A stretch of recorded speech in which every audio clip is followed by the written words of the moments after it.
Malam Bang Juma. Ya, malam. Saya mau bertanya Bang Juma kalau boleh. Silakan. Boleh ya. Silakan. Ada ayat di Yohanes 11, 25 sampai 26. Iya. Yesus berkata kepada Marta, "Akulah kebangkitan dan hidup. Barang siapa percaya kepadaku, ia akan hidup walaupun ia sudah mati. Dan setiap orang yang hidup dan yang percaya..." Kecil kali suaranya, bro. Sorry. Ya. Oh, ini yang pernah mualaf ini. Kemudian murtad lagi hari. Udah bun, enggak apa-apa bun, itu haknya so. Ya Allah, lanjut bro. Iya. Dan setiap orang yang hidup dan yang percaya kepadaku tidak akan mati selama-lamanya. Ini ayat membuktikan atau menunjukkan bahwa dialah Yesus yang firman itu, yang Allah sendiri yang bisa menghidupkan orang mati. Kalau begitu. Ya. Kalau menurut saya jelas kata-katanya itu katanya Yesus sendiri lagi. Oke. Nah, ini mengandung makna bahwa kematian jasmaninya bukanlah akhir. Iya. Ya, silakan Bang Jual. Oke. Jadi dikatakan bahwasanya kata Yesus kepada Marta, saudaramu akan bangkit.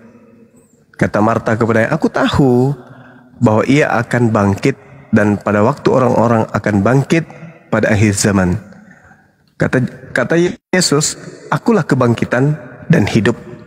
Barang siapa percaya kepadaku, ia akan hidup walaupun ia sudah mati. Ini bagus ini. Saya percaya ini. Sekarang saudara percaya tidak? Bahwa Yesus itu diutus hanya untuk domba yang hilang dari umat Israel. Itu dulu. Jangan percaya kepada yang lain ya. Jangan percaya kepada pemberitaan Paulus. Jangan. Tapi percaya kepada pemberitaan Yesus. Yesus yang harus dipercaya bukan? Bukan pastor, bukan pendeta, bukan Paulus, bukan yang lain. Tapi Yesus. Ketika Yesus berkata, aku diutus hanya kepada domba yang hilang dari umat Israel. Apakah saudara percaya? Kalau Anda tidak percaya, Anda tidak memperoleh hidup. Ayo. Anda ada dalam keadaan terjepit. Kalau Anda tidak percaya, Anda tidak peroleh hidup. Kalau Anda percaya, Anda bukan domba dari Israel. Terjepit Anda. Terjepit. Akulah kebangkitan. Kenapa kemudian Yesus mengatakan akulah kebangkitan? Karena pada saat Yesus datang sebagai Mesias ke tengah-tengah Bani Israel, Israel itu sudah ditinggalkan Tuhan. Israel dalam keadaan hancur lebur. Israel adalah puing-puing yang ditinggalkan oleh Tuhan. Anda boleh baca dalam Yeremia 23. Bagaimana Tuhan kemudian mengutuk mereka Bani Israel. Dikarenakan mereka selalu ingkar terhadap Tuhan. Maka Tuhan ingin membangkitkan Bani Israel. Maksudnya memulihkan kembali kejayaannya melalui Yesus. Bukan berarti bangkit dari kubur. Bukan. Tetapi kebangkitan kejayaan daripada kerajaan Yehuda yang ditinggal oleh Tuhan dikarenakan mereka ingkar terhadap ajaran para nabinya. Belajar lagi bro. Akulah kebangkitan dan hidup. Barang siapa yang percaya kepadaku, ia akan hidup walaupun ia sudah mati. Jadi umat Islam yang sudah mati dalam kubur, dia tetap hidup. Kenapa? Karena percaya Yesus, bahwa Yesus adalah utusan Tuhan kepada Bani Israel. Berbeda dengan kalian Kristen. Kalian percaya kepada Yesus yang keluar dari kubur, yang datang kepada Paulus, membisikkan Paulus ajaran ente leheng ente. Tuhan keluar dari kubur, apa itu? Jadi kalau Yesus mengatakan akulah kebangkitan, kami umat Islam senang. Akulah hidup, kami umat Islam senang. Kenapa kemudian dikatakan demikian? Karena Yesus ketika ditanya Bani Israel di dalam Matius 19, apa kata Yesus? Coba Anda baca nomor 16-nya. Apa kata Yesus ketika ditanya orang-orang Yahudi? Wahai guru, ya paman, apa yang harus aku lakukan supaya aku memperoleh hidup yang kekal? Apa kata Yesus? Tuhankan aku. sembah aku. Oh no. Yesus mengatakan, lakukan segala kehendak Bapa. Jangan membunuh, jangan berzina, hormati kedua orang tuamu, pelihara sabat, jangan ada ilah lain selain daripada Elohim yang telah mengutus aku. Tidak ada, jadilah Kristen, sembahlah aku, ibadahlah minggu, makanlah babi, jangan bersunat, percaya Paulus. Tak ada, nihil, nonsen. Itu tidak berlaku bagi Yesus. Jadi ketika percaya kepada Yesus harus menjadi Muslim. Jangan jadi Kristen. Yesus itu orang Muslim, dia anak soleh. Ibrani 5 nomor 7. Sebagai manusia, Yesus telah mempersembahkan doa yang sungguh-sungguh kepada Dia yang sanggup menyelamatkannya dari maut, dan atas kesolehannya dia dibebaskan, dibantu dan atas kesalehannya doanya telah dikabulkan. Dia diloloskan dari pembunuhan yang dilakukan oleh orang-orang Yahudi pembencinya. Itu baru dalil. Barang siapa yang percaya kepada Yesus, ia akan hidup walaupun ia sudah mati. Sekarang saya mau tanya kepada saudara, Anda menyembah Yesus itu karena percaya kepada ajaran Paulus atau percaya kepada ajaran Yesus? Karena Yesus mengajarkan hidup kekal itu adalah mereka mengenal Engkau satu-satunya Tuhan. Maka yang disembah adalah Tuhan yang satu-satunya itu, dan mengenal Yesus yang Engkau utus. Berarti Yesus harus dikenal sebagai utusan Tuhan. Itu kunci hidup kekal. Percaya enggak? Ayo, percaya enggak kalau Yesus punya Tuhan dan Tuhannya Yesus adalah satu-satunya Tuhan, dan Yesus sendiri adalah utusan Tuhan itu sendiri? Ayo, percaya enggak? Kalau tidak percaya bahwa Tuhannya Yesus satu-satunya Tuhan dan Yesus itu adalah utusan Tuhan, maka Anda tidak akan selamat. Jangan bingung bro, ini ucapan sudah sangat jelas sekali kok. Akulah kebangkitan. Ini ucapan Yesus kepada Bani Israel nih. Bukan ucapan Yesus kepada orang Roma. Bukan ucapan Yesus kepada orang Yunani. Ucapan Yesus kepada orang Yahudi, akulah kebangkitan, akulah hidup. Itu adalah ucapan penganut ajaran tauhid, agar mereka kembali menyembah kepada Allah dan mengakui Yesus sebagai utusan Allah.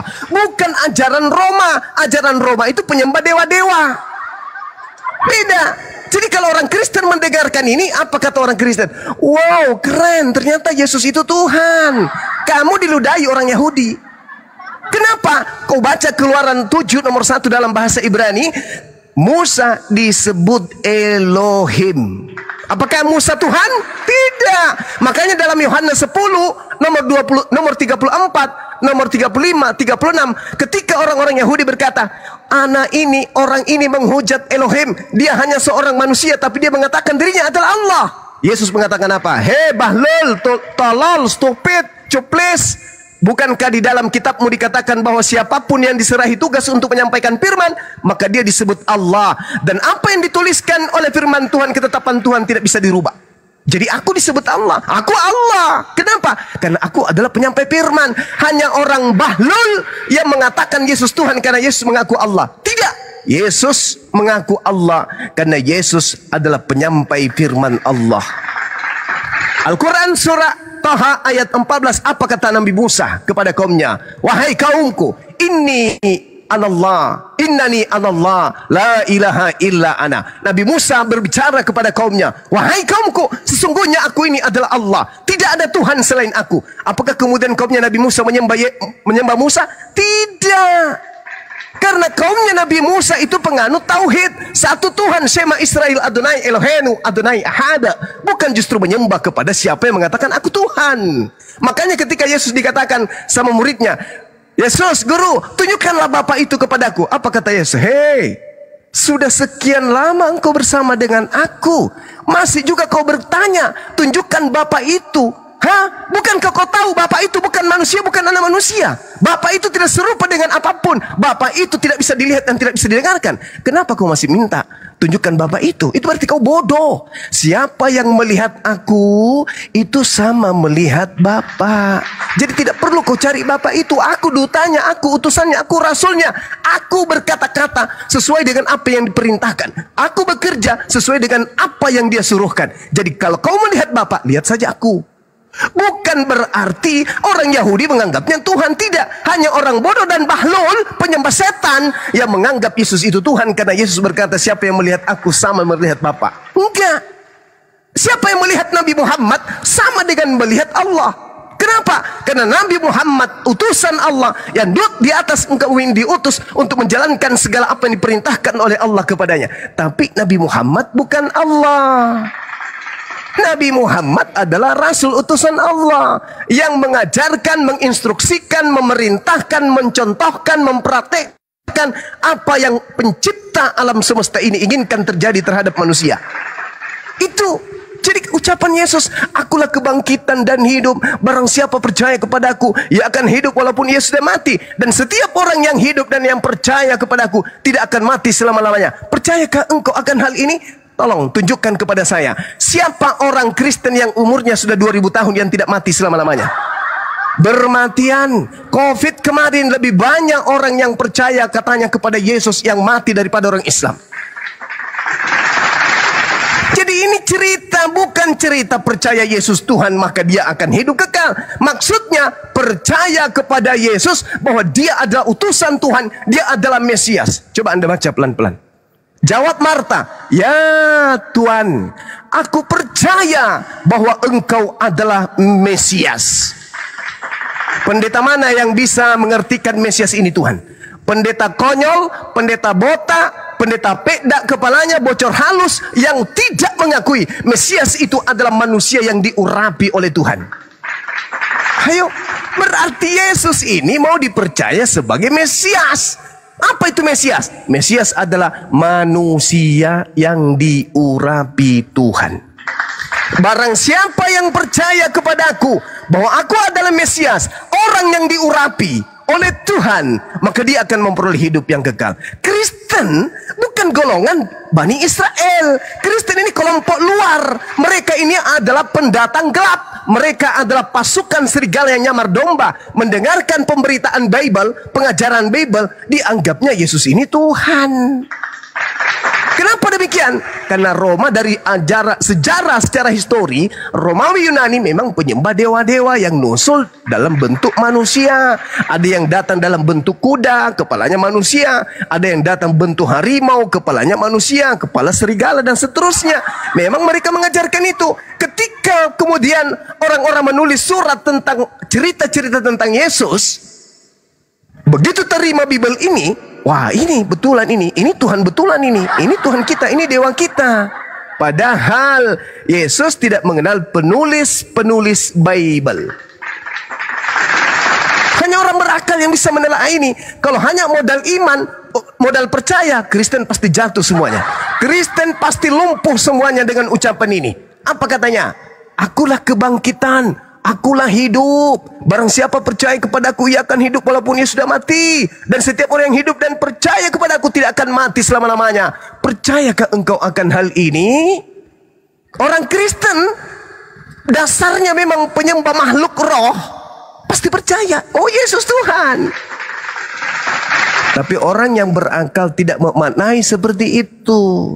Kenapa? Karena Yesus itu nabi, Yesus itu rasul, dia itu Mesias, dia wakil Tuhan. Dia berbicara sesuai dengan apa yang difirmankan Tuhan kepadanya. Di dalam Yohanes 14 nomor 24, apa kata Yesus? Hei saudara-saudara, firman yang keluar dari mulutku yang kau dengar itu bukan dari aku, tapi dari Bapakku yang telah mengutus aku. Yohanes 12:49. Aku tidak berkata-kata dari diriku sendiri. Apa yang aku katakan adalah apa yang diperintahkan oleh Tuhanku untuk aku katakan dan aku sampaikan. Bagaimana mungkin orang waras percaya ini Tuhan? Jadi kalau besok hari ada orang Anda temukan, barang siapa percaya kepadaku, akulah kebangkitan, akulah hidup, dia akan memperoleh hidup dan tidak akan mati. Anda percaya? Padahal sudah sangat jelas Yesus menguraikan siapa dirinya. Dia adalah nabi, dia adalah rasul. Makanya haram hukumnya dibunuh, disalib, digantung, nggak boleh. Tapi satu hal terakhir, satu hal yang perlu saudara pahami. Kenapa setiap ucapan Yesus itu larinya kepada, oh dia Tuhan, oh dia Tuhan, oh dia Tuhan, oh ini dia Tuhan, oh Yesus Tuhan, oh ini buktinya dia Yesus Tuhan. Kenapa demikian? Karena Kristen sudah didogma dari awal bahwa Yesus turun ke bumi menjadi manusia untuk menebus dosa-dosa Kristen, makanya dia disalib. Itu sudah didoktrin dari awal itu. Jadi apapun ucapan Yesus sudah kudu diimani dia Tuhan. Meskipun dia mengatakan, aku tidak dapat berbuat apa-apa dari diriku sendiri. Apa pelarian Kristen? Oh, itu pada saat itu dia sedang dalam keadaan manusia. Coba. Kenapa dia menjadi bayi? Oh, dia datang untuk menggenapi pembunuhan di atas tiang salib. Coba bayangkan, semuanya akan dilarikan kepada konsep plesetan. Kenapa Yesus mati? Oh, karena dia 100% manusia dan juga 100% Tuhan. Itu ilmu apa itu? Ilmu apa itu? Ilmu plesetan. Ilmu yang terpleset karena setan. Masa ucapan gara-gara kayak gitu dia jadi Tuhan? Akulah kebangkitan, akulah hidup. Buktinya dia manusia. Buktinya dia tidak dapat berbuat apa-apa dari dirinya sendiri. Jadi arti daripada akulah kebangkitan, ajakan kepada Bani Israel untuk percaya dirinya sebagai apa? Mesias. Baca data selanjutnya. Marta lebih tahu daripada Kristen. Apa kata Marta? Ya Tuhan, aku percaya bahwa engkaulah Mesias, anak Tuhan, dia yang akan datang dalam dunia. Itu jelas itu. Dan sesudah berkata demikian, ia pergi memanggil saudaranya Maria dan berbisik kepadanya, Guru, Guru kita ada di sana dan dia memanggil engkau. Coba. Marta ketika membisiki Maria, dia tidak mengatakan, Maria, ya paman, Tuhan kita ada di sana. Enggak. Kalau pemahaman Anda itu adalah Tuhan, kenapa Marta berkata kepada Maria dan berbisik kepada Maria, Maria, ya tante, guru kita ada di sana dan guru kita memanggil engkau. Mendengar itu, Maria segera bangkit lalu pergi mendapatkan Yesus. Nah, Maria juga bangkit ini, jadi Tuhan juga nanti kalau disalahartikan sama penyembah-penyembah manusia. Tetapi waktu itu Yesus belum sampai kemudian ke dalam kampung itu. Ia masih berada di tempat Marta menjumpai dia. Ketika orang-orang Yahudi yang bersama-sama dengan Maria di rumah itu untuk menghiburnya, melihat bahwa Maria segera bangkit dan pergi keluar, mereka mengikutinya. Karena mereka menyangka bahwa ia akan pergi ke kubur untuk meratap di situ. Setibanya Maria di tempat Yesus berada, melihat dia, tersungkurlah ia di depan kakinya dan berkata kepadanya, Tuhan, sekiranya engkau ada di sini, saudaraku pasti tidak mati. Ketika Yesus melihat Maria menangis dan juga orang-orang Yahudi yang datang bersama-sama dengan dia, maka masgullah hatinya. Ia sangat terharu dan berkata, di manakah dia kamu baringkan? Jawab mereka, Tuhan, marilah dan lihatlah. Maka menangislah Yesus. Coba. Apa maksud dalam otak? Tadi dia Tuhan, akulah kebangkitan, akulah hidup. Barang siapa yang percaya kepada aku, ia akan hidup. Walaupun sudah mati, oh dia adalah Tuhan. Tapi data selanjutnya, maka menangislah Yesus. Hei, otak ini masih bisa nggak disembuhkan sedikit? Hah? Menangis Yesus, kenapa menangis? Tuhan nggak menangis. Kata orang-orang di sana kemudian, lihatlah betapa kasihnya kepadanya. Tetapi beberapa orang di antaranya berkata, ia memelekkan mata orang buta, tidak sanggupkah ia bertindak sehingga orang ini bisa hidup? Maka masgullah pula hati Yesus, lalu ia pergi ke kubur itu. Kubur itu adalah sebuah goa yang ditutup dengan batu. Kata Yesus, angkat batu itu. Marta, saudaranya orang meninggal itu berkata kepada Tuhan, ia sudah berbau sebab sudah 4 hari ia mati. Jawab Yesus, bukankah sudah kukatakan kepadamu, jikalau engkau percaya, engkau akan melihat kemuliaan siapa? Kemuliaan Allah. Saya ulang, ketika Marta mengatakan, Tuhan, saudaraku ini, saudara Maria ini, si Lazarus ini Tuhan, udah membusuk. Sudah 4 hari dia meninggal. Apa kata Yesus? Bukankah sudah kukatakan kepadamu, jikalau engkau percaya, engkau akan melihat kemuliaan Allah. Anda coba sambil dengarkan saya. Anda buka Yohanes 1 nomor 14. Kemuliaan yang ada pada diri Yesus adalah kemuliaan yang diberikan Allah kepada Yesus. Tidak percayakah engkau kepadaku bahwa engkau akan melihat kemuliaan Allah? Maka mereka mengangkat batu itu. Lalu Yesus menengadah tangan ke atas. Angkat tangan Yesus ke atas. Apa yang sedang dia lakukan itu? Tripping, joget, salto, atau apa itu? Telepati? Enggak.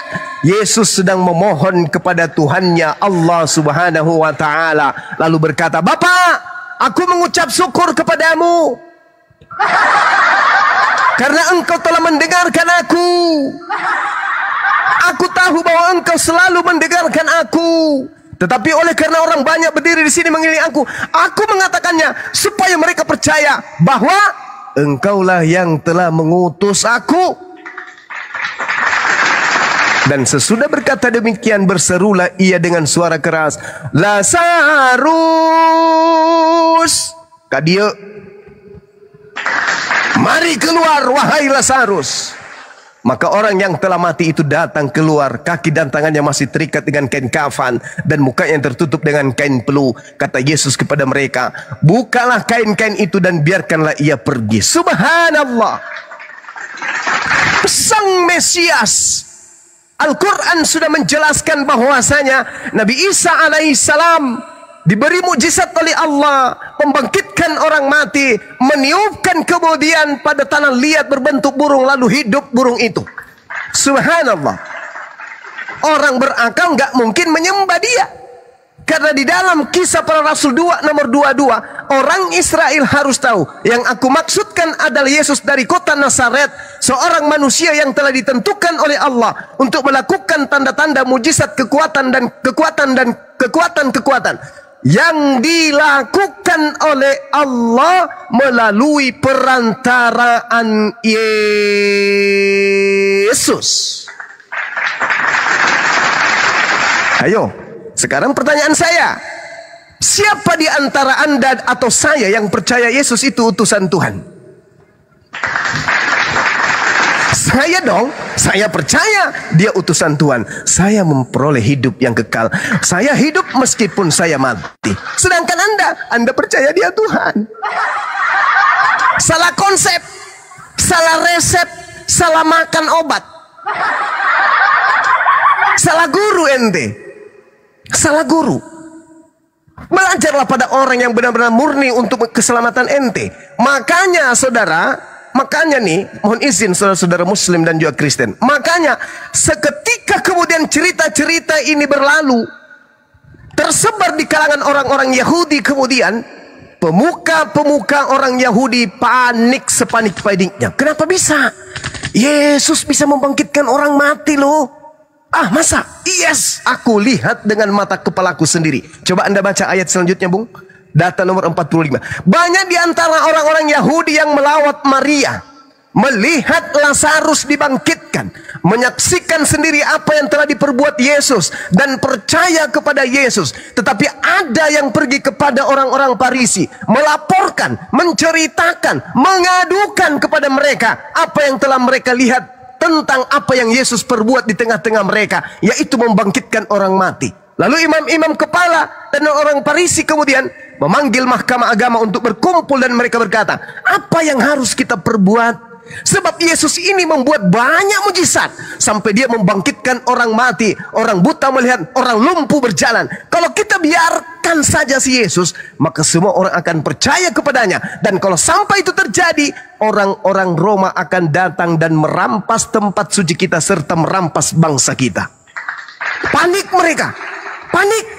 Mahkamah agama dipanggil, kemudian imam kepala dipanggil, orang-orang Farisi dipanggil, orang-orang Yahudi sidang mendadak. Mereka rapat kemudian, konsili dadakan diadakan kemudian pada saat itu. Apa yang harus kita lakukan? Kalau kita biarkan Yesus begini terus, maka orang akan semakin percaya kepada dia. Semakin banyak yang percaya kepada dia, semakin kurang yang membayar upeti, semakin kurang yang membayar pajak. Dan kalau itu terjadi, maka bangsa Romawi akan datang merampas tempat suci kita dan juga merampas bangsa ini.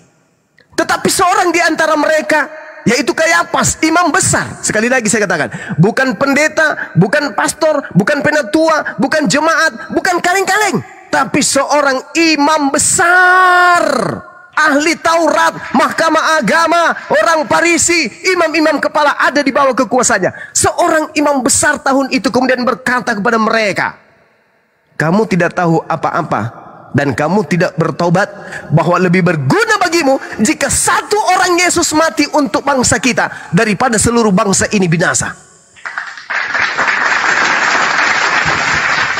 Jadi apakah ada nubuat seorang imam kepala bernama Kayafas? Apakah ada nubuat? Oh, sebagaimana sudah dibuatkan di dalam Yesaya 40, Yesaya 53, Yesaya 53, Yesaya 52, ada di Yesaya 9 nomor 6. Segala macam tetek bengek dari pendeta Yesus mati karena ada nubuatannya. Ini pembuktian, tidak ada nubuatan-nubuatan. Yesus harus mati demi politik, demi ekonomi. Tidak ada itu nubuatan. Itu muncul dari gereja. Yesus mati kenapa? Sudah dibuatkan. Ada di dalam sini. Nenek Lukiper. Tidak ada itu nubuatan. Yang terjadi seorang imam kepala, imam besar pada tahun itu, yang mengepalai mahkamah agama, yang mengepalai imam-imam kepala, yang mengepalai orang Farisi, yang mengepalai ahli Taurat, yang mengepalai orang Yahudi, bernubuat tahun itu juga. Apa katanya? Lebih baik satu orang Yesus mati daripada seluruh bangsa kita ini binasa.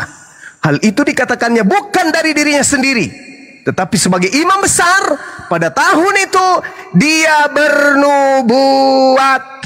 Jadi jangan ngemis-ngemis nubuat. Jangan minta-minta nubuat di dalam Yesaya, kitabnya orang Yahudi. Jangan. Nubuat untuk Yesus sudah ada dari imam kepala. Dia imam kepala, imam besar yang telah bernubuat. Apa bunyi nubuatannya? Dengarkan.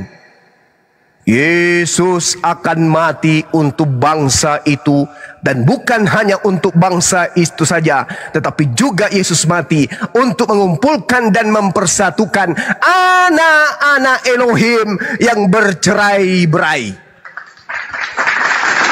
Nubuat jatuh palu. Nubuat tahun itu, Yesus harus mati untuk menyelamatkan bangsa Israel. Bukan yang ada di tengah-tengah Yerusalem saja, tetapi bangsa Israel yang berpencar ke seluruh bumi yang telah bercerai-berai. Jadi tidak ada Yesus mati untuk Karisteng. Tidak ada Yesus mati untuk orang Medan, untuk orang Makassar, untuk orang Flores, untuk orang Kupang, orang untuk Toraja. Tidak ada. Nehi Murica Ketum Berjahe. Tak ada. Yesus mati hanya untuk bangsa Israel. Maka imamnya bernubuat, adalah lebih baik Yesus mati seorang diri daripada bangsa kita seluruhnya binasa. Apa yang terjadi? Baca nomor 53. Mulai dari hari itu mereka sepakat untuk membunuh Yesus. Ada nubuat pembunuhan untuk dosa waris? Ada nubuat untuk menyelamatkan orang Kristen? Nehi, tidak ada. Entek nara. Tidak ada itu. Mulai hari itu mereka sepakat membunuh Yesus. Apa yang terjadi kemudian? Baca nomor 54. Karena itu Yesus tidak lagi tampil di muka umum di antara orang-orang Yahudi. Yesus berangkat dari situ. Sembunyi dia ke daerah dekat padang gurun di sebuah kota yang bernama Efraim. Dan disitulah Yesus tinggal bersama-sama dengan murid-muridnya. Mana nubuatannya? Aku harus mati. Aku harus mati kau bunuh. Enggak ada. Memang kita harus mati. Ayo Yesus. Iya paman. Kau kan Tuhanku kan. Yang sudah bernubuat di masa kamu belum turun jadi murid. Ya. Bagaimana sekarang Yesus? Kapan tanggalnya? Kapan harinya? Jam berapa? Kita pakai apa? Di mana dieksekusi kamu? Supaya dosa-dosa manusia di mana? Enggak ada. Yesus mengungsi sembunyi di sebuah kota yang bernama Efraim di padang gurun.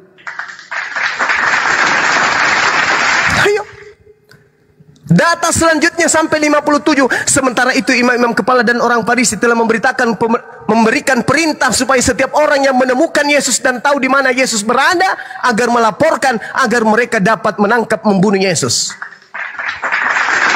Mana mimpi gereja? Mana mimpi pendeta? Mana kebohongan pastor bahwa Yesus sudah dibuatkan? Imam kepala kau langkahi dulu mayatnya. Mahkamah agama kau sepak dulu bokongnya. Kemudian orang-orang Farisi kau tampar dulu mulutnya. Orang-orang Yahudi dulu kau julung kepalanya. Baru kalian bisa ngarang-ngarang cerita. Toh mereka yang paham Yeremia, toh mereka yang paham Yesaya, mereka yang paham Torah, mereka yang paham Ketubim, Nefiim, bukan kalian.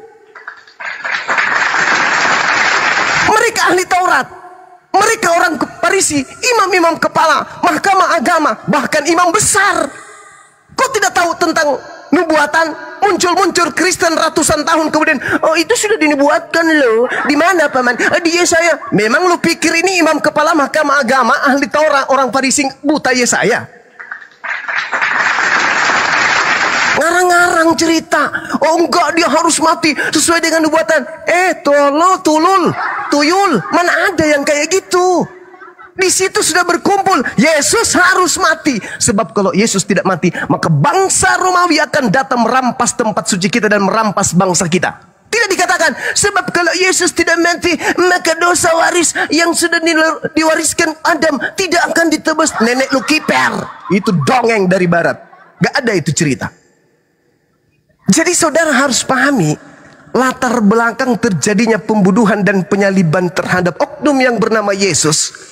Itu adalah kehendak orang kehendak orang Yahudi, tuan rumah, murid bangsa-bangsanya. Disebabkan karena mereka takut kalau Yesus dibiarkan hidup, orang Roma akan datang merampas bangsa dan tempat suci mereka. Itu latar belakangnya, sehingga mereka bersekongkol ingin membunuh Yesus. Coba Anda baca Matius 26 nomor 59. Baca Markus 14 nomor 1. Baca kemudian Matius 28 nomor Matius 27 nomor 18. Apa yang terjadi di sana? Mereka melakukan tipu muslihat, mereka melakukan kesaksian palsu, mereka melakukan kebohongan, mereka melakukan tipu daya, mereka kemudian dengki untuk membunuh Yesus. Pertanyaannya sekarang, Yesus orang suci, Yesus orang mulia, dia terkemuka di dunia dan di akhirat. Bolehkah Tuhannya yang mengutusnya, yang mencintainya, yang mengasihinya, membiarkan dibunuh oleh manusia-manusia laknat hanya gara-gara takut bangsanya dirampas oleh Roma? Tidak mungkin. Yesus anak manusia yang diutus oleh Tuhan, tidak mungkin dibiarkan Tuhannya mati dibunuh oleh orang-orang kafir laknatullah pada zaman itu. Lalu apa kata Allah? Baca Amsal 21 nomor 18. Orang fasik, pengkhianat, pemakan suaplah yang menggantikan Yesus. Yesusnya terangkat ke langit, yang disalib adalah penggantinya. Siapa yang merasuki Yudas? Baca Yohanes 6 nomor 70. Bukankah aku yang memilih engkau yang 12? Satu di antaramu adalah iblis. Yang digantung di pohon adalah iblis. Yang keluar dari kubur adalah iblis. Dan yang kau sembah adalah iblis. Makanya tragedi penyaliban adalah sesuatu yang menjadi senjata iblis, membuat seluruh anak keturunan Adam bersama dengan dirinya masuk ke dalam neraka. Apa buktinya? Baca Lukas 4 nomor 6 sampai nomor 13. Baca, saudara-saudara Kristen di bawah, baca. Saya ulang lagi, apa buktinya bahwa iblis berhasil mencobai kalian, berhasil membawa kalian ke neraka? Baca Lukas 4 nomor 6 sampai nomor 13. Apa yang terjadi di sana? Yesus yang kau sangka Tuhan itu, yang adalah nabi dan rasul, ketika dicobai oleh setan, dicobai oleh iblis, iblis tidak berhasil mencobainya, apalagi membunuhnya. Baca nomor 13-nya. Ketika iblis tidak berhasil mencobai Yesus, iblis mundur dari Yesus. Lalu apa? Lalu iblis menunggu waktu yang tepat. Maksudnya menunggu waktu yang tepat apa? Waktu yang tepat untuk menyesatkan banyak orang. Makanya di dalam Yohanes 12 nomor 31, Yesus mengatakan apa? Waktunya sekarang ini adalah waktu dunia dihakimi. Sebab iblis telah dilemparkan keluar. Keluar dari mana? Keluar dari kubur. Jadi ketika penyaliban terjadi, itulah cikal bakal mulanya dunia ini dihakimi. Kenapa? Iblis sudah menghasut semua manusia, semua raja-raja. Dan ingat, iblis datang kepada penguasa dunia. Raja-raja yang berkuasa pada saat itu dirasukinya, supaya melalui tangan-tangan mereka seluruh anak keturunan Adam ikut menjadi pengikutnya, yaitu menyembah kepada makhluk yang keluar dari kubur. Setelah kalian kerasukan makhluk yang keluar dari kubur itu, untuk supaya kalian terasa benar, maka Anda mencomot-comot pernyataan-pernyataan Yesus. Itulah buktinya dia Tuhan. Dia mengatakan, akulah kebangkitan, akulah hidup, barang siapa percaya kepadaku, bla bla bla bla bla, dan seterusnya. Siapa yang merasuki Anda untuk mengatakan itu? Iblis yang keluar dari kubur itu. Ingat, Matius 24 nomor 4 nomor 5. Waspadalah kepada penyesat yang datang kepadamu dan memakai nama Yesus dan berkata, akulah Kristus. Dia akan menyesatkan banyak orang. Jadi penyesatnya, iblisnya datang mengaku Yesus dan berkata, akulah Kristus. Ingat, pengakuan Yesus, Yohanes 1 nomor 51. Apa kata Yesus? Langit terbelah, malaikat naik turun untuk datang kepada aku yang adalah anak manusia. Itu mulut Yesus sendiri berkata, aku yang adalah anak manusia, kata Yesus. Tetapi Paulus mengatakan apa dalam Galatia 1 nomor 11 nomor 12? Aku menerima Injil bukan dari manusia, tetapi dari Yesus Kristus. Aku menerima Injil bukan dari manusia, tetapi dari Kristus. Kata Yesus, apabila ada orang berkata bertemu dengan Kristus, Mesias, di padang gurun, di dalam bilik, jangan kau percaya. Makanya di dalam Galatia 1 nomor 15 nomor 16, Paulus berkata, aku diutus kepada orang-orang non-Yahudi.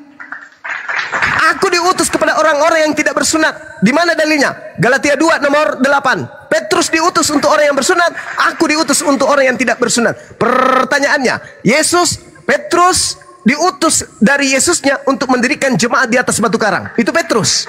Jemaatnya adalah orang-orang bersunat. Sedangkan Yesus yang palsu mengajarkan kemudian nabi palsunya untuk keluar dari Bani Israel. Kenapa? Karena tidak mungkin Bani Israel yang bersunat, yang tidak makan babi bisa dipengaruhi untuk makan babi dan tidak bersunat. Tidak percaya? Anda baca Kisah Para Rasul 21 nomor 15 sampai nomor 26. Bagaimana Paulus ketika ketika dia kembali ke Yerusalem, dia bertobat dari mengajarkan makan babi. Dia bertobat dari mengajarkan tidak bersunat. Bertobat dia dari ajaran Kristen. Dan Anda lihat di sana, Paulus kemudian melakukan pertobatan dan mentahirkan diri dan melakukan persembahan kurban. Kurban apa lagi? Yesus sudah mati. Jadi dia melakukan kurban seperti apa yang diperintahkan oleh Nabi Musa di dalam Imamat 1 nomor 2. Paulus melakukan kurban persembahan yang dilakukan oleh Nabi Musa alaihi salam sebagaimana perintah Yesus dalam Matius 8 nomor 4. Pergilah, perlihatkanlah dirimu kepada imam dan lakukanlah persembahan sebagaimana yang diperintahkan oleh Nabi Musa alaihi salam. Nabi Musa memerintahkan persembahan kurban berupa hewan ternak, bukan manusia. Jadi terakhir, 10 detik terakhir, Paulus berkata, aku menerima Injil bukan dari manusia, bukan dari manusia yang menyatakan Injil kepadaku, tapi dari Kristus Yesus. Jadi Paulus mengatakan Yesus datang kepadanya bukan dalam bentuk manusia. Bukan manusia yang datang kepada Paulus. 2 Yohanes 1 nomor 7. Siapakah penyesat itu? Bukankah dia yang pergi ke seluruh dunia yang tidak mengaku Yesus datang sebagai manusia? Itulah antikristusnya, itulah dajjalnya, itulah iblisnya, itulah penyesatnya. Sekali lagi, 2 Yohanes 1 nomor 7. Siapakah penyesat itu? Siapakah planos itu? Pembohong, penipu, iblis, planos dalam bahasa Yunani. Siapakah dia? Dia adalah yang pergi ke seluruh dunia yang tidak mengaku Yesus datang sebagai manusia. Panggil Paulus. Paulus, kamu ke sini. Duduk. Aku mau tanya samamu. Yesus datang kepadamu sebagai manusia atau bukan? Bukan. Siapakah penyesat itu? Bukankah dia yang pergi ke seluruh dunia yang tidak mengaku Yesus datang sebagai manusia? Itulah penyesatnya dan itulah antikristusnya. Tanya kepada Paulus. Wahai Paulus, siapa yang datang kepadamu? Yesus, manusia? Bukan. Jelas toh? Jelas bukan? Jelas sekali. Oleh karena itu saudara, silakan. Kalau Anda ingin percaya kepada Yesus, satu-satunya jalan adalah La ilaha illallah Muhammadar Rasulullah. Tinggalkan ajaran penyembahan kepada setan yang mengaku Yesus yang keluar dari kubur. Demikian. Mohon izin para guru, silakan. Masya Allah. Alhamdulillah. Bentar Bang Alfi sapa dulu ketua umum nih, baru masuk. Assalamualaikum Ustaz Alif. Waalaikumsalam warahmatullahi wabarakatuh. Oke, kita kasih space dulu ya Ustaz ya ke Bang Al KTP-nya, dia mau menanggapi Ustaz. Ya, baik. Terima kasih Bang Juma. Saya sampaikan aja nih kata-kata teman saya.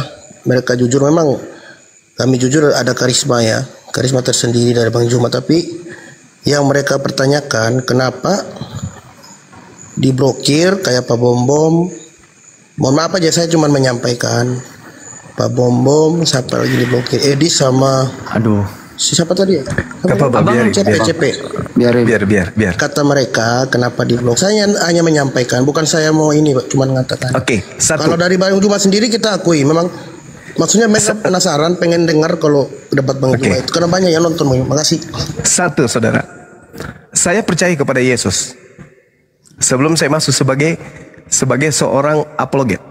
Yesus berkata, apabila ada orang berkata kepadamu, Yesus ada di sini, Yesus ada di sana, jangan kau percaya. Nama-nama yang kau sebutkan tadi itu adalah nama-nama yang mengajarkan Yesus itu Tuhan. Kata Yesus, jangan kau percaya. Orang-orang yang pernah mimpi bertemu Yesus, Bombo bersaksi bertemu Yesus, CP bersaksi bertemu Yesus, Edis bersaksi bertemu Yesus. Apa kata Yesus? Jangan kau percaya. Sebab sama seperti cahaya bersinar dari timur ke barat, demikianlah kelak nanti kedatanganku yang kedua. Jadi kalau ada orang berkata ada Yesus di sini, ada Yesus, jangan kau percaya. Itu yang pertama. Yang kedua, wallahi demi Allah, saya tidak selamat dunia dan akhirat kalau saya pernah memblokir orang-orang yang kau sebutkan namanya tadi. Mereka adalah pembohong, mereka adalah penipu, mereka adalah penyesat. Saya tidak tahu nomor kontaknya Edis. Saya tidak tahu nomor kontaknya si CP. Dan yang saya tahu hanya Pak Bombom. Pak Bombom justru dulu dia yang blokir saya. Dia yang blokir saya dulu. Setelah dia tahu ternyata main PK dengan Bang Suma itu bermandikan koin, barulah blokir nomor saya itu dibuka sama si Bombom, si manusia licik, badan besar otak kecil itu. Begitu saudara. Kemudian yang ketiga, Al-Quran saya mengatakan di dalam surah An-Nisa ayat 140. Apa kata Al-Quran saya? Wa qad nazzala 'alaikum fil kitab an idza sami'tum ayatillah yukfaru biha wa yustahza'u biha fala ta'udu ma'ahum hatta yakhudu fi haditsin ghairi. Apa kata Al-Quran? Dan sungguh Allah telah menurunkan ketentuan bagimu wahai umat Islam di dalam kitab Al-Quran, bahwa apabila kamu mendengarkan ayat-ayat Allah diingkari dan diperolok-olokkan oleh orang-orang kafir, maka janganlah kamu duduk bersama dengan mereka sebelum mereka memasuki pembicaraan yang lain. Karena itu, kalau tetap duduk dengan mereka, kata Allah, tentulah kamu serupa dengan mereka, tentulah kamu juga kafir. Saya tidak mau dicap oleh Tuhanku sebagai orang kafir, makanya saya tidak mau duduk bersama penghujat penista yang suka mengolok-olok Al-Quran. Saudara, siapa Bombom, siapa Edis, siapa si CP? Pakar Quran. Hah? Dia ngerti bahasa Arab, dia ngerti ilmu nahwu. Jangankan dia, alam semesta bumi kita ini tidak bisa menemukan kesalahan Al-Quran. Kamu susun profesor, kamu susun orang yang punya titel, tidak akan pernah bisa kemudian menemukan kesalahan Al-Quran. Kamu tanya, kamu lihat Edis, apakah Al-Quran yang dia bahas? Tidak, hanya terjemahan. Kalau mau meruntuhkan kemudian ilmu Islam, kalian belum lahir Islam sudah runtuh. Bagaimana orang Arab, ahli syair, ahli bahasa Arab, bisa mereka melumpuhkan Al-Quran? Tidak, justru mereka tunduk setunduk-tunduknya sejazirah Arab menjadi pengikut baginda Rasulullah Muhammad SAW. Bahkan Barat hari ini sudah mulai kemudian mereka berbondong-bondong masuk Islam. Kenapa? Karena mereka belajar Quran, mereka meninggalkan Bible yang tidak masuk akal. Kenapa kamu mengatakan Bible itu benar? Karena setiap saat direvisi. Ketika ada celah diperbaiki, ketika ada celah diperbaiki, ketika ada celah diperbaiki, ketika ada kurang diperbaiki, ketika ada kurang dikritisi, ketika ada kurang ditambal sulami. Ingat 2023 baru-baru kitab diterbitkan TB2 2024. Kitab kok gitu kali, firman Tuhan kok dibuat kayak ondel-ondel. Setiap saat bisa dikoreksi, setiap saat bisa dirubah. Apa itu namanya? Dari situ aja sudah ketahuan bahwa kitabmu keteteran, tidak bisa mengikuti perkembangan zaman. Itu bukti bahwa kitab saudara bukan firman Tuhan, tapi perkataan wartawan manusia biasa yang ketika kemudian sudah tidak selaras dengan kehidupan manusia, dirubah lagi, direvisi lagi, dirubah lagi, direvisi lagi. Hanya orang stupid, bodoh dan bahlul yang mau percaya buku seperti itu. Al-Quran, kapan direvisi Al-Quran? Ada 1400 tahun silam Al-Quran seorang diri Nabi Muhammad. Seorang diri Nabi Muhammad SAW meneguhkan hukum Al-Quran. Sampai hari ini tidak ada sedikit pun dunia yang bisa menundukkan itu. Dunia mana yang bisa menundukkan Al-Quran? Tidak ada. Amerika sebenci-bencinya Al-Quran, bisa dia menundukkan Al-Quran? Tidak bisa. Al-Quran masuk ke Amerika, tetap menggunakan original teks. Mereka tidak ada daya dan kekuatan menghilangkan kemudian original teksnya. Kami, bangsa Arab, di negara kami ada Islam minoritas, tolong masukkan Al-Quran kepada mereka, tapi terjemahannya aja ya. Tidak ada. Kata Tuhanku, inna nahnu nazzalna dzikra wa inna lahu lahafizun. Aku yang mewahyukan Al-Quran, aku yang menjaganya. Tidak ada kekuatan di atas muka bumi ini. Begitu kemudian orang barat ingin menghancurkan pengikut Al-Quran, ingin menjadikan kemudian pengikut Nabi Muhammad tempatnya, kotanya, negaranya, bangsanya seperti neraka. Allah membalikkan perkataannya, kotanya yang jadi neraka. Ayo. Jadi kamu katakan saya blokir. Wallahi, saya tidak pernah memblokir manusia-manusia kucluk seperti itu. Anda orang baru di TikTok. Si CP itu pernah kutunggu semalam-malaman. Sudah kita janjian. Mari kita diskusi. Janjian. Apa yang terjadi?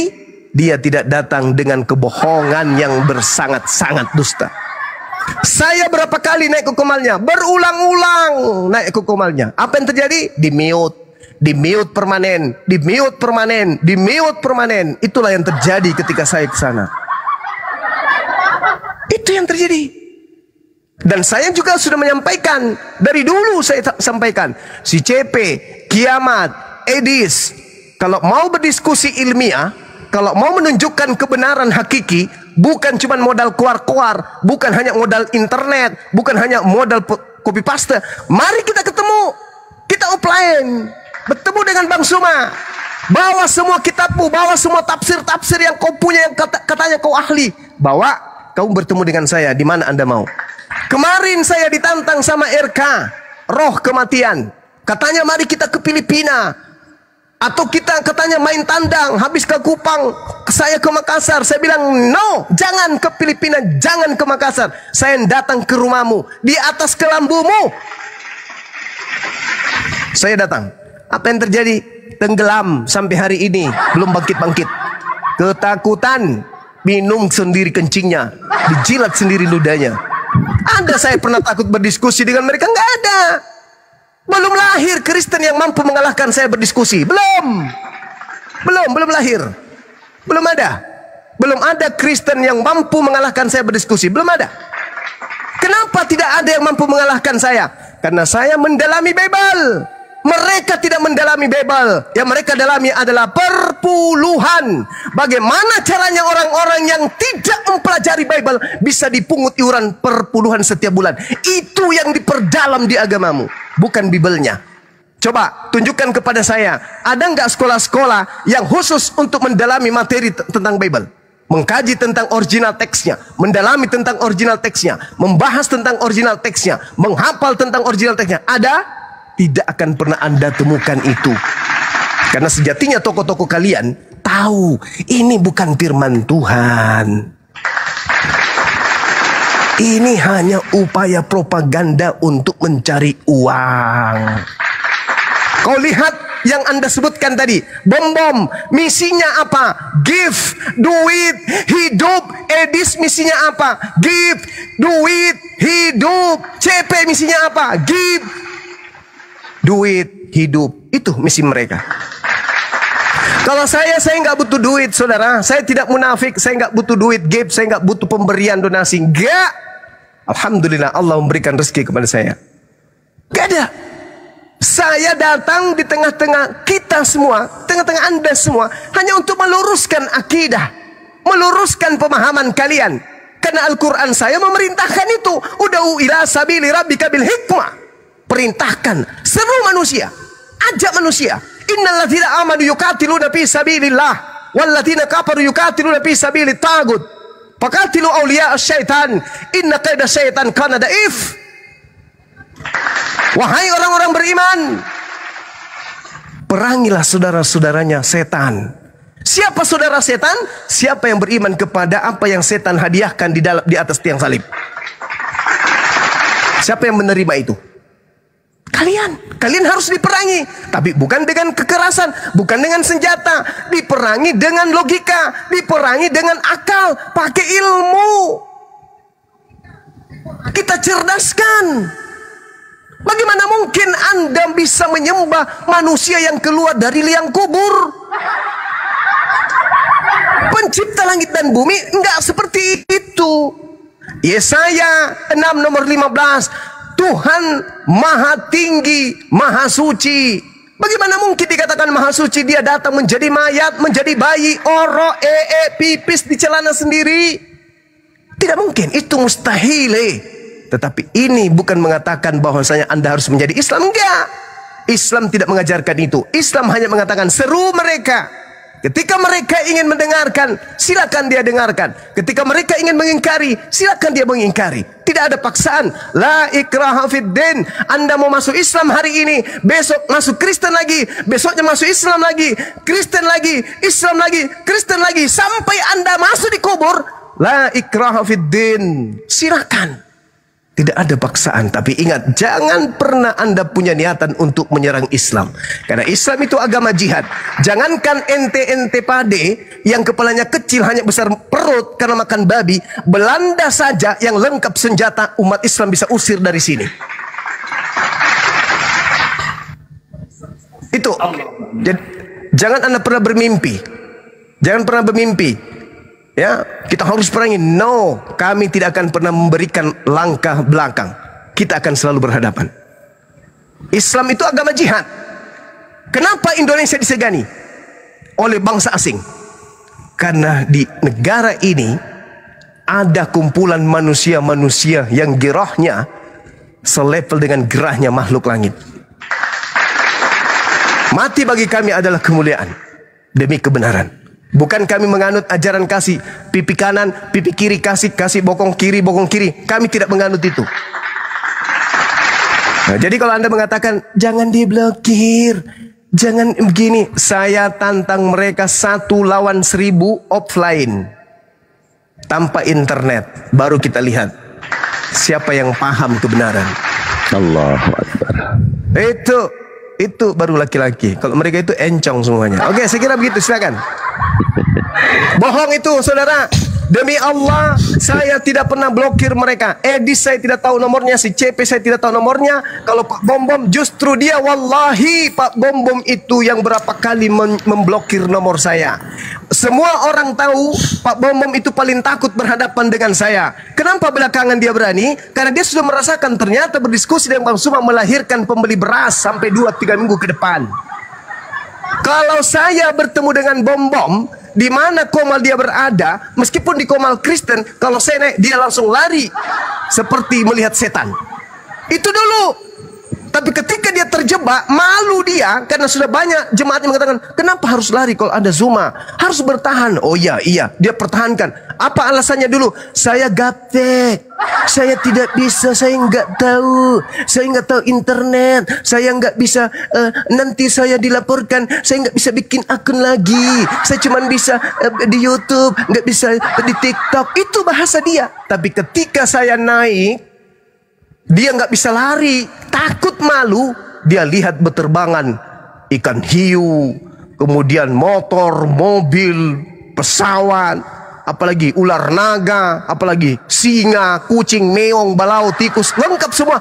Langsung girahnya, lebih baik saya malu di depan jemaat daripada saya tinggalkan berdiskusi dengan Bang Suma. Karena ternyata di Bang Suma hanya 1 jam saya bisa menghasilkan pembeli beras 1 kilo, 1 ton. Saya sudah selama ini dari pagi sampai pagi, konten saya sampai 12 jam 1 konten. Saya dapat koin hanya 100, 200, bahkan biasa tidak sampai 100. Begitu Bang Suma naik, meskipun saya dipermalukan, yang penting bisa makan. Itu Bom Bom itu. Itu Bom Bom. Jelas itu. Kalau si CP dia itu sudah malu, ku permalukan. Karena sudah dia tantang saya tunggu berjam-jam tidak nongol-nongol. Kemenangan ada sama saya. Kalau Edis, pertemuan saya terakhir apa? Dia sengaja di tempat yang gelap. Teman-teman semua masih ingat. Dia nggak pernah lepaskan kacamata. Kenapa? Karena dia selalu lihat di data-data internet. Itu dia. Kenapa dia tidak mau kemudian offline? Kalau dia hebat, offline dong. Seperti Bang Suma dong. Offline. Oh, kamu kan pakai masker, silakan kau pakai helm. Helmnya kau balik ke belakang. Yang penting kau ketemu offline dengan saya. Saya tidak butuh mukamu. Saya butuh isi kepalamu. Kau ketemu dengan saya, silakan kau pakai masker, saya pakai masker, kau pakai helm. Helmnya kau putar ke belakang. Biar mukamu tidak kelihatan. Yang penting isi kepalamu bisa kau uraikan. Itu baru laki-laki. Ini menghujat agama orang, tidak pernah buka kamera. Si CP, hujat di mana-mana. Si Kiamat, hujat di mana-mana. Sofiatul Inja Al-Quran tidak pernah buka kamera. Agama apa itu? Penganut agama apa itu? Kalau saya kan jelas, saya pakai masker, muka saya kelihatan. Kelihatan di mana-mana. Saya kemana-mana. Bang Suma kan? Bang Suma kan? Orang sudah kenal. Bukan karena saya takut sampai sama kalian saya pakai masker, enggak. Karena giginya ompong 3 nggak ada. Itu aja. Saya kira begitu saudara. Sampaikan kepada penggawa-penggawa kalian. 1000 mereka berjejer. Bang Suma 1 sendiri datang. Yang penting offline. Di tempat mereka di mana? Di Manado boleh. Di Medan boleh. Di Kupang boleh, di markas kalian. Tapi syaratnya jangan sampai ada ribut, jangan sampai ada kisruh. Karena jangan sampai negara kita ini kacau gara-gara ini. Justru karena kita tidak ingin negara kita ini kacau, maka para penghujat-penghujat Kristen harus dihentikan. Ya, saya Bang Suma bisa berdiskusi dengan baik, bisa kemudian berdebat dengan baik, tergantung kalian. Kalau kalian datang menghujat, habisin kalian. Kenapa? Saya tidak habisin pakai Al-Quran, saya habisin pakai Bible. Karena musuh terberat Kristen itu adalah Bible-nya. Contoh, Anda datang ke sini membawa Yohanes 11, Anda yang menjadi musuh kemudian Bible-mu sendiri. Ternyata Marta hanya menganggapnya sebagai Mesias, orang yang diurapi, bukan Tuhan. Saya kira begitu. Saya izin bikin kopi dulu, campur masako. Silakan. Oke, makasih. Satu lagi boleh? Saya masuk dikit. Sebentar, Bang Al KTP. Ya. Kan tadi menyampaikan bahwa mereka itu memframing kita takut. Ada syaratnya buat kita takut itu. Mereka on cam makan beling, baru kami takut tuh. Ya, sampaikan ke mereka open cam makan beling, baru kami takut. Ya, gitu aja sih, Bang Al. Jadi nggak ada kata takut. Apa? Ya udah. Apalagi Bang KTP? Ada Pak? Apalagi? Satu aja terakhir Bang Iba.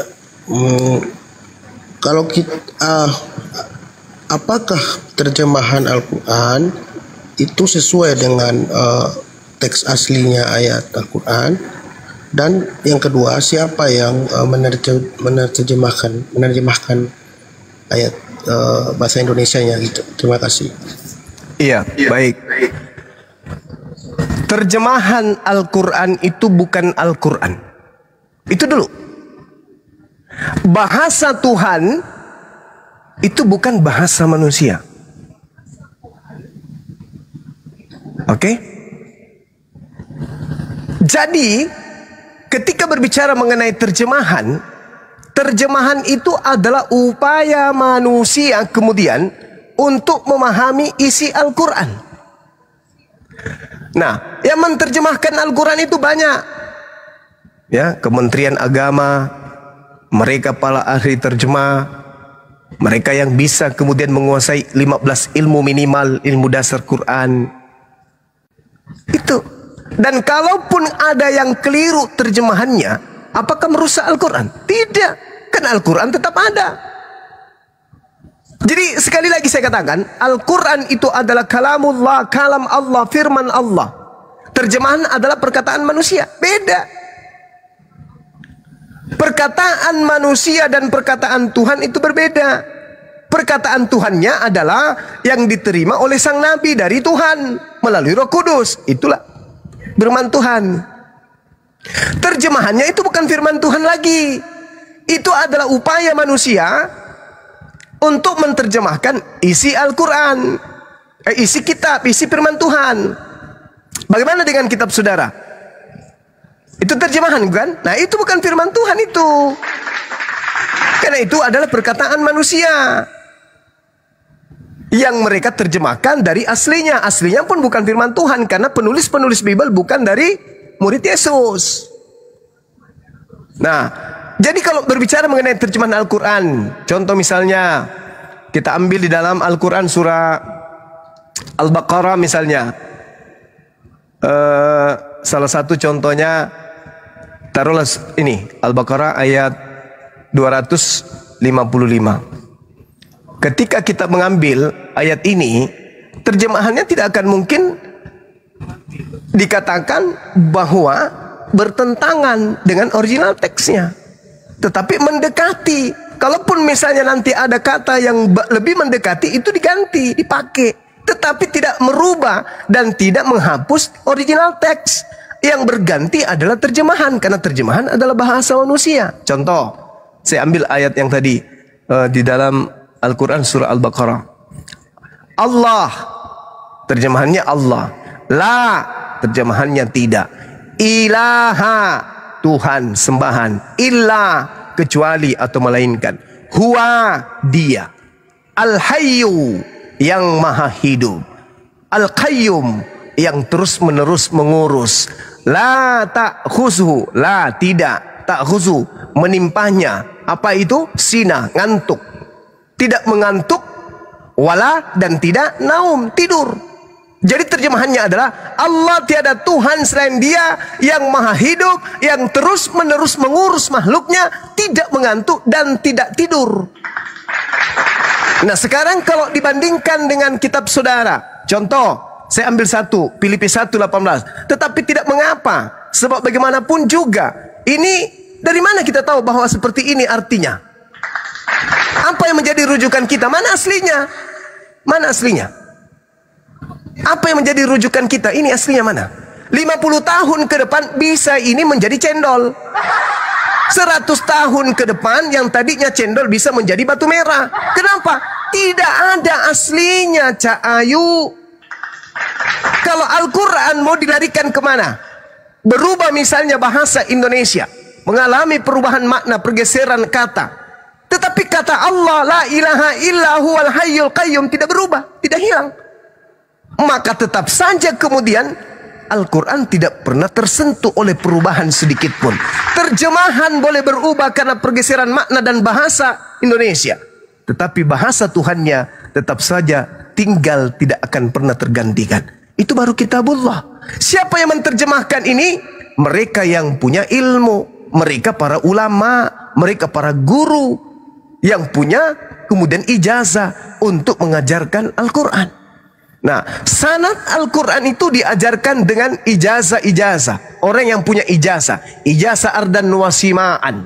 Ijazah ardan faqad. Ijazah sima'an faqad. Ijazah bil altibar dan seterusnya. Mereka yang punya ilmu ini adalah yang punya kewajiban untuk menerjemahkan Al-Quranul Karim. Jadi bukan orang sembarangan. Dibuka WA Guru Nda, penting. Oke, silakan. Izin Guru Nda, mohon maaf. Lanjut. Lanjut Guru Nda, buka WA Guru Nda. Iya, iya. Itu udah dijawab Bro Al-KTP. Oke, baik, terima kasih Bang. Saya izin turun ya. Udah ya dulu, jangan turun dulu. Saya mau perjelas dulu, Bang. Udah balik yang lain. Bang Al jangan turun dulu. Ada saya udah selesai Bang Andi, saya bikin kopi dulu ya, dilanjutkan dulu. Ada permintaan dari netizen, mumpung malam ini Anda di sini gitu ya. Dulu kan masih ada videonya, Anda dulu menangis-nangis syahadat. Sekarang ingin diperjelas, Anda Muslim sekarang apa Anda Kristen Bang? Itu aja sebelum turun. Sebelumnya sudah saya sampaikan berapa kali. Jauh suaranya Bang. Jauh suaranya Bang. Halo. Masih jauh Bang. Coba dikondisikan dulu tuh. Jangan sambil ngecas. Kedengeran itu suara arusnya. Halo. Jangan sambil ngecas. Ya, udah.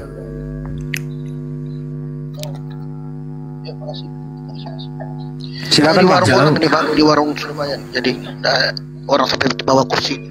Mohon maaf. Ya, silakan. Begini Bang Andi, sebenarnya kalau jujur saya sudah pernah waktu ada pertama dengan abang saya kan kirim-kirim video-videonya mengedit, ada 5 video itu. Saya sudah sampaikan dan bahkan mereka yang menyarankan saya masuk di pengedit saya nggak kenal mereka sebelumnya. Cuman Bang Juma aja di YouTube yang kami nonton dan kawan-kawannya cuma di YouTube awal itu. Jadi cek aja Alkitab ini baru kok TikTok saya nih.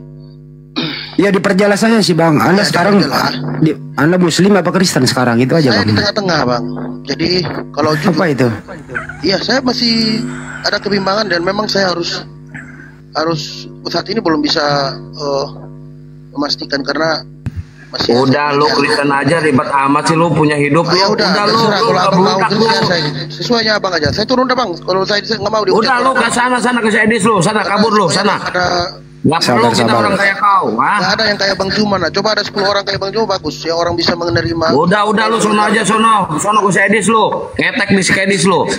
Terserah. Pokoknya intinya saya berterima kasih ke Bang. Cuman saya bertanya aja, Anda Muslim. Yang saya yakin yang bisa. Cuma saya bertanya Anda Muslim Kristen, tapi Anda jawabannya di tengah-tengah. Ya gimana itu? Ya, Allah Subhanahu wa ta'ala menjelaskan di dalam Al-Qur'anul Karim. A'udzubillahi minasyaitonirrajim. Innal ladzina amanu tsumma kafaru tsumma amanu tsumma kafaru tsumma zdadu kufra lam yakunillah yaghfira lahum wala liyahdiyahum sabila. Sesungguhnya orang-orang yang beriman lalu murtad, kemudian beriman lagi, kemudian murtad lagi, lalu bertambah kekafirannya, maka Allah tidak akan mengampuni mereka dan tidak pula menunjukkan kepada mereka jalan yang lurus. Cukup bagi kita sudah memberikan jalan. Tapi kalau dia kufur kembali, kafir kembali, la ikraha fiddin. Toh Islam sudah mendudukkan perkara itu berdasarkan kitabullah Al-Quranul Karim.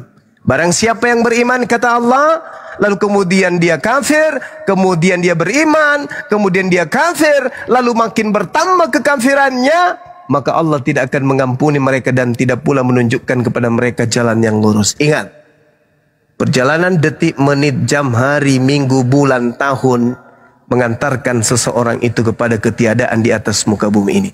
Ada masa di mana bumi pundaknya tak mau lagi dipijak. Ada masa oksigen ogah lagi masuk di dalam paru-paru orang tersebut. Ada masa kemudian makanan saripati bumi tak mau lagi masuk ke dalam lambungnya. Saat itulah kemudian penyesalan akan muncul. Berbahagialah kita umat Islam ini yang agamanya berkesesuaian dengan akal.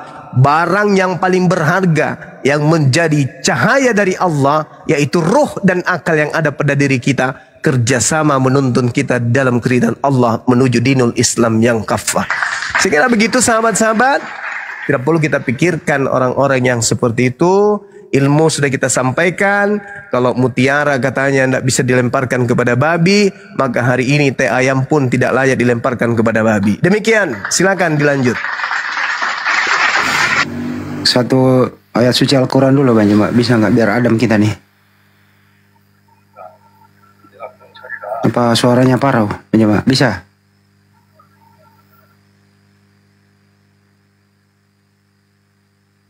Insya Allah bisa. Surah Maryam 16 sampai ke bawah. Bismillahirrahmanirrahim.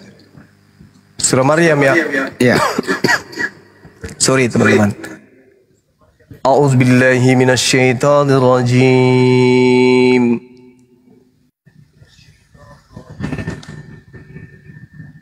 Bismillahirrahmanirrahim. Wazkur fil kitabi Maryam izin tabatat min ahliha makanan syarqiyya fattakhazat min dunihim hijaba فأرسلنا إليها روحنا فتمثل لها بشرا سويا قالت إني أعوذ بالرحمن منك إن كنت تقيا قال إنما أنا رسول ربك لأهب لك غلاما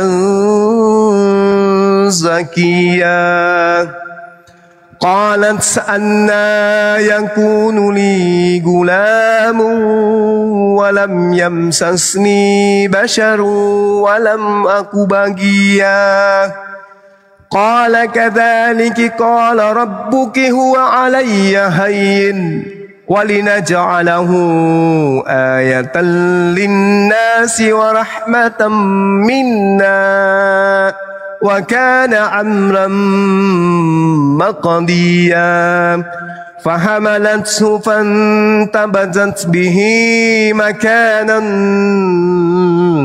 قصيا فأجاءها المخاض إلى جذع النخلة قالت يا ليتني مت قبل هذا وكنت نسيا منسيا فناداها من تحتها ألا تحزني قد جعل ربك تحتك سريا وهزي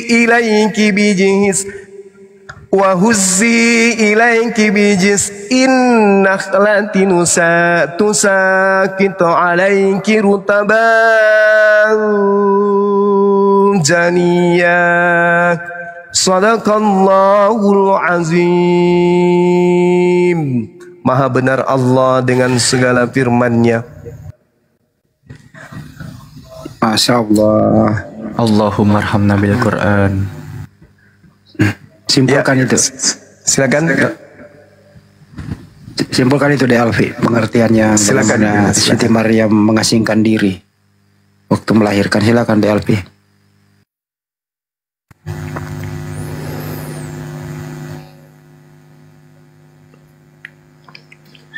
Baik, dengan menyebut nama Allah yang Maha Pengasih lagi Maha Penyayang. Surah Maryam ayat ke-16. Ceritakanlah wahai Nabi Muhammad kisah Maryam di dalam kitab, yaitu ketika dia mengasingkan diri dari keluarganya ke suatu tempat di sebelah timur, yakni Baitul Maqdis. Dia memasang tabir yang melindunginya dari mereka. Lalu kami mengutus roh kami, yakni malaikat Jibril alaihissalam kepadanya. Kemudian dia menampakkan diri di hadapannya dalam bentuk manusia yang sempurna. Maryam berkata kepadanya, "Sungguh, aku berlindung kepada Tuhan yang Maha Pengasih darimu untuk berbuat jahat padaku jikalau kamu seorang yang bertakwa." Jibril berkata, "Sesungguhnya aku hanyalah utusan Tuhanmu untuk memberikan anugerah seorang anak laki-laki yang suci padamu." Lalu Maryam berkata, "Bagaimana mungkin aku mempunyai anak laki-laki padahal aku tidak pernah disentuh seorang laki pun dan aku bukanlah seorang pelacur." Lalu Jibril menjawab, "Demikianlah Rabbmu berfirman, hal itu sangat mudah bagiku dan agar kami menjadikannya sebagai tanda kebesaran bagi manusia dan rahmat dari kami, hal itu adalah suatu urusan yang sudah diputuskan." Maka Maryam mengandung, lalu mengasingkan diri bersamanya ke tempat yang jauh. Rasa sakit akan melahirkan memaksanya bersandar pada sepangkal pohon kurma. Lalu Maryam berkata, "Seandainya aku mati sebelum ini dan menjadi seorang yang tidak diperhatikan dan dilupakan selama-lamanya." Lalu Jibril berseru kepadanya dari tempat yang rendah, "Janganlah engkau bersedih, sungguh Tuhanmu telah menjadikan anak sungai di bawahmu."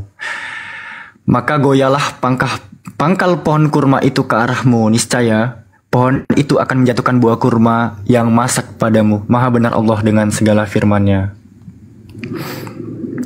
Jadi ini kisah tentang perjumpaan malaikat Jibril alaihissalam kepada Ibunda Siti Maryam alaihissalam, teman-teman.